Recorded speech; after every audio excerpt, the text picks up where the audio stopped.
والله يدعو إلى دار السلام ويهدي من يشاء إلى صراط مستقيم.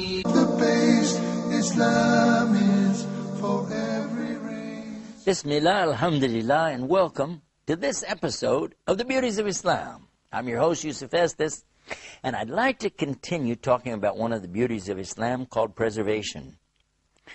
Allah tells us in the Quran that it is He who preserves this Quran.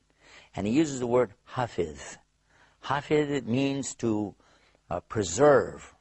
And we say hafiz Quran is someone who memorizes the Quran, but actually they're preserving the Quran. We've been talking about preservation of the Quran. We talked about the preservation of the Sunnah or the Hadith of Muhammad, peace be upon him. Now we'd like to discuss another type of preservation, and that is the teachings of the scholars of Islam who came after Muhammad, who understood his teachings and passed it on to their generations and subsequent generations after them. But as always, we begin by saying, Bismillah. In the name of Allah. One of the early groups are called the companions or Sahabi. These are people who knew Muhammad personally. They had met him. They accepted Islam during his lifetime, and they lived and died as Muslims, and they had heard from him something that could be verified that for sure they heard it, and then they could pass that on to next generations. And this is the beginning of the transmission of both the Quran and the Sunnah of Muhammad, peace be upon him, because we mentioned many times in other programs, the Prophet Muhammad, peace be upon him, never wrote a single thing. He did not write it down.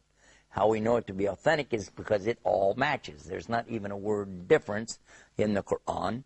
And there are many riwayas or sources to show us the different teachings that he gave. And again, they're exactly the same thing.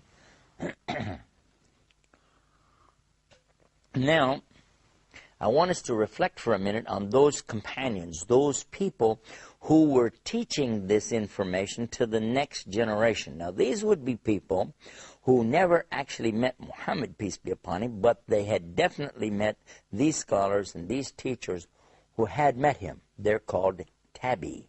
The tabi are the people who are the companions of the Prophet Muhammad, sallallahu alaihi wasallam, peace be upon him. After these people are their generation, the next generation from them, they are people who now are meeting people who had met the companions.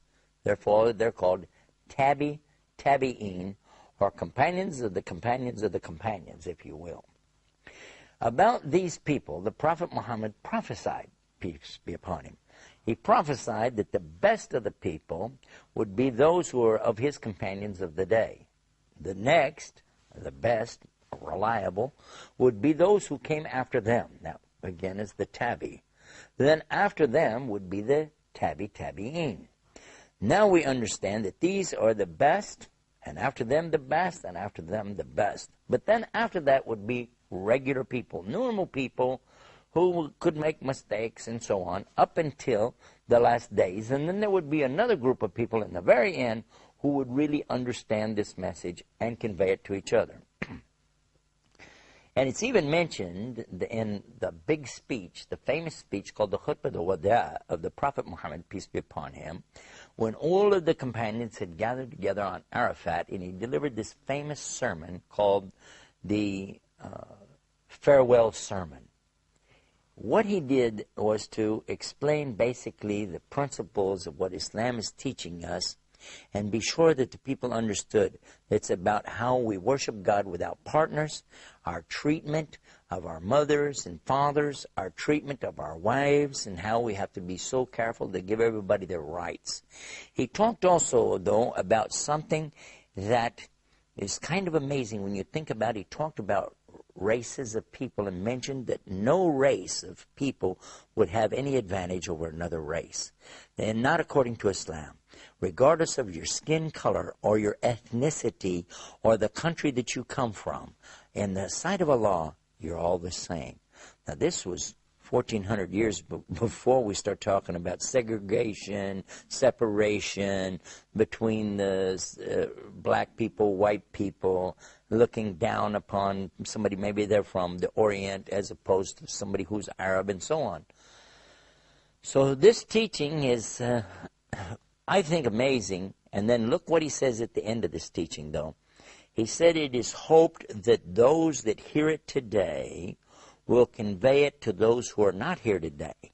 And those who hear it at the end will understand it better than those who are here today. That's an amazing statement when you consider what he's talking about.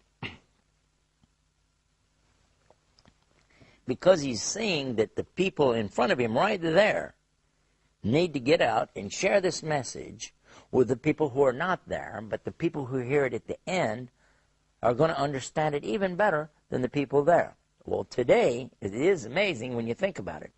We today have, of course, we have the whole Quran. That was preserved even at his time. Many people memorized it. But we have it in written form, which they didn't have at the time of Muhammad. It wasn't completely written down as it was at the time of his death. Now, there's a lot about this, so what I want to do is take a break here, give you a chance to think about what I'm talking about. Maybe you'd like to get a pencil and paper, make some notes, make note of our website. All that's coming up, so stay right there. Don't leave. We're going to be right back with more of the Beauties of Islam. Islam is keeping up the pace. Islam is for every race. Brothers and sisters, to increase your iman. خيركم من تعلم القرآن وعلمه ورتل القرآن ترتيلا. Learning how to recite the Quran properly, learning the meaning of what we recite, concluding the ahkam from the verses which we recite, trying to implement what we learn in our daily life. We'll listen to the participants and the guests. We'll take your phone calls. We're going to recite live. We'll listen to your recitation and we'll correct it according to the rules and regulations which we'll state in each episode. Now, your dream will come true.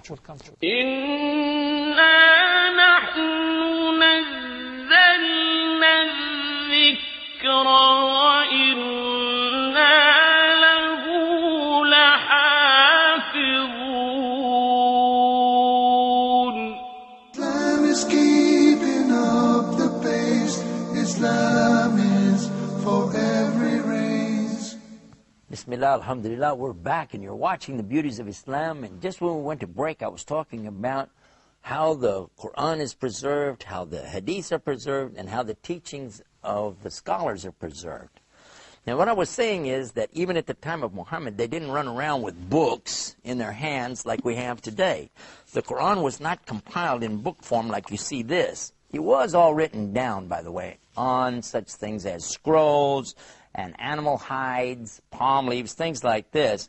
But the Quran itself, gathered together as a book, didn't happen during the lifetime of Muhammad, peace be upon him. This came about at a later date. And yet, even then, it was not considered to be right until they would check it against the memories of so many of these companions who had totally memorized the Quran. And of course, they all agreed exactly, point for point, dot for dot, how it is because they had all memorized it. It wasn't something they had to worry about making up later. In fact, it's been said many times, if out of all of the books on earth, that we had lost all of the books on earth, that the Quran is the only book on earth that we could bring back exactly as it was, word for word, letter for letter, and dot for dot, because of the preservation in the memories of so many different people around the planet. Bismillah. Now, I want to mention, too, that when these teachers and scholars went out to teach, they didn't consider themselves to be scholars of Islam. That wasn't even their aim. That was not their goal, to set up shop somewhere and say, hey, I'm a teacher, I'm setting up a university over here, and, you can come and get your Islam from me. As a matter of fact, what did happen is that so many new people, there was a big influx of new people entering into Islam in large numbers. This is mentioned in the Quran. They entered into Islam afwaja, in big numbers, huge numbers. Thousands of people came. So there would be certain ones who had done a lot of extensive work, along with memorizing the Quran and so on, in learning and teaching what had been brought by the Prophet Muhammad, peace be upon him. These people all had jobs. All of them had work that they did, and then they would do this on the side. In other words, the teaching of the Arabic to those who were not Arabs, the teachings of the Quran and the memory work, and the preservation of the hadiths or the sayings of Muhammad. All of this was done on the side because these people were having different businesses and different jobs that they did and didn't consider that this is something that people needed to be paid for. After all, they were really believers in Islam, and they understood that this is more than just a ritual. It's an obligation. It's a right that a Muslim has to get knowledge, and it's the responsibility of the other Muslims to teach them, and that's what they did. Now, we've talked also in our programs about the 4 schools of fiqh, which is Ahmad ibn Hanbal, Imam Shafi, Imam Malik, and Imam Abu Hanifa. I want you to be sure to understand that these people never set up shop across the street from each other and had competition of university or academies or schools trying to get people to join them. That was not the case. First of all, they were very much remote from each other, for the most part. The first in the succession was Imam Abu Hanifa. And in fact, he knew companions of Prophet Muhammad, peace be upon him. Therefore, he was considered a tabi, because he had met some of the companions of Prophet Muhammad. That means he was in the generation considered the best after the companions.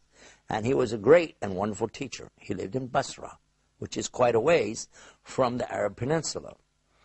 Then the next one in succession is the Imam Malik. Now, he lived in Medina, and he was the great scholar of Medina. That's the place where Prophet Muhammad, peace be upon him, is buried. Imam Malik met and shared information with Imam Abu Hanifa. Therefore, for sure, we know that Imam Malik is a tabi'in, because he met a companion of the companions. What's interesting now is that we find that Imam Shafi happens to be a student of who? Of Imam Abu Hanifa. How? Because he was a student of Imam Malik, and Imam Malik sent him to learn from Abu Hanifa's students. And so he went and journeyed to Basra and learned from Yaqub, Abu Yusuf, and Muhammad ibn Hassan. In fact, he even lived with Muhammad ibn Hassan and studied with him. He was the great judge and qadi at that time of the what was known as the school of fiqh of the Hanafiya, from Imam Abu Hanifa. Now, if that's not enough, the last and final one we talk about is the Hanbali fiqh, or Ahmad ibn Hanbal, and he was a student of Imam Shafi. So therefore, we can say immediately that none of them were having these great differences of opinions that you might see today from some less educated Muslims, we'll say. But in fact, they all agreed on the most important principles, which is that there's only one God, La ilaha illallah. Muhammad is his last and final messenger, Muhammad Rasulullah. The Quran is the haqq, the absolute truth, and is preserved as we know it to be without any doubt in it. And that all of the hadiths, now all of these imams said this, all of these hadiths, if they're authentic, then that is my way, that's my madhab, that's what I understand. So please, if you know any Muslims have a problem with this, talk to them about this. Let them see this program by going to our website. It's called beautiesofislam.com, and you'll find replays of these programs and others right there, and get more information about the beauties of Islam. Oh, we've run out of time. We must go now, but go check out our website and come back here for more Beauties of Islam. Till next time, Assalamu alaikum. Islam is peace.